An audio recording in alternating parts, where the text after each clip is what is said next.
Oumiabout, Seaway Bois-Noir. Bois-Noir. Roger, donc présentement, le trafic, un seul descendant, le Canadian Progress, presque en position dans l'écluse 3. À sa sortie, vous prendrez son éclusage. Bien reçu, merci, bonne journée.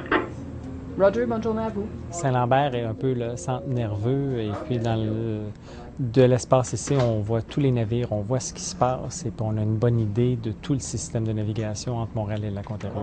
Donc on pourrait établir un parallèle, j'imagine, dans ce qui se passe dans une tour de contrôle près d'un aéroport, par exemple, et ce qui se passe ici. Oui, effectivement, c'est exactement pareil. On a la position des navires, on sait à quelle vitesse ils vont, on sait quel navire il y en avait en arrière, puis on priorise la navigation, justement. Il faut que je choisisse de l'ordre de tour aux écluses. Il y a un moment donné où tous ces montants-là vont arriver, mais le Progress, il va être à un moment donné, il va arriver, il faut que je décide ou que je tranche qui passe quand. Okay. Puis il y a une certaine limite de navires que je peux mettre entre Saint-Lambert et Côte-Sainte-Catherine.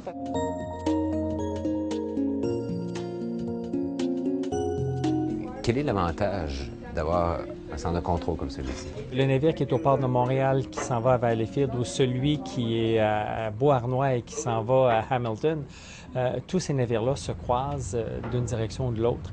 Et c'est le travail des gens ici de s'assurer que les navires se croisent dans les bons endroits, parce que les endroits où les navires ne veulent pas se croiser. Parce que c'est pas assez large. C'est pas assez large, effectivement.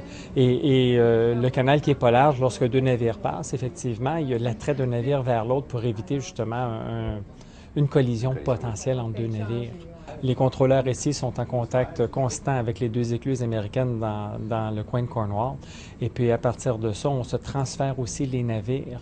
Lorsqu'ils arrivent dans la section de Cornwall, on leur redonne la responsabilité et on la reprend par la suite. Sur l'écran immense qu'on a devant nous ici, c'est la position des différents navires que l'on voit. Effectivement, sur l'écran, on a les navires en jaune qui vont dans une direction, en bleu dans l'autre direction. Ceux qui sont en jaune, effectivement, vont en direction de Québec. Ceux en bleu vont en direction du Lac-Ontario.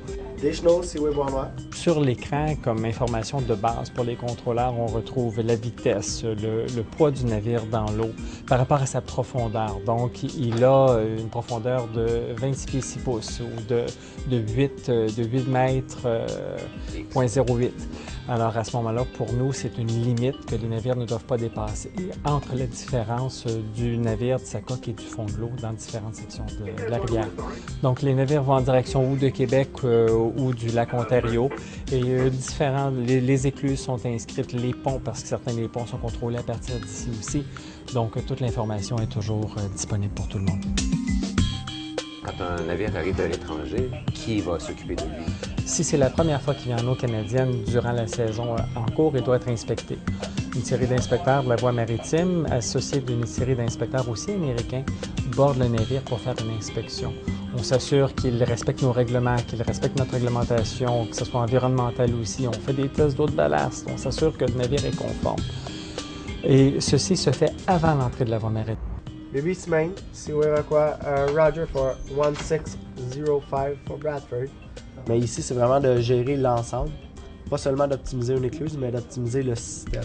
C'est un travail d'équipe, dans le fond, c'est ça l'avantage d'être dans une aire ouverte, puis d'avoir cette espèce de grand tableau devant vous là, qui donne vraiment un aperçu général pour tout le monde. Mais le grand tableau est le même tableau que j'ai ici. Exactement, oui. Mais ça nous permet d'avoir vraiment une vue d'ensemble, comme on est plus en mesure de prendre des décisions éclairées. Et ici, on fonctionne 24 heures sur 24, 7 jours par semaine. 24 heures sur 24. La voie maritime est fermée environ 10 semaines l'hiver et on profite de faire de l'entretien.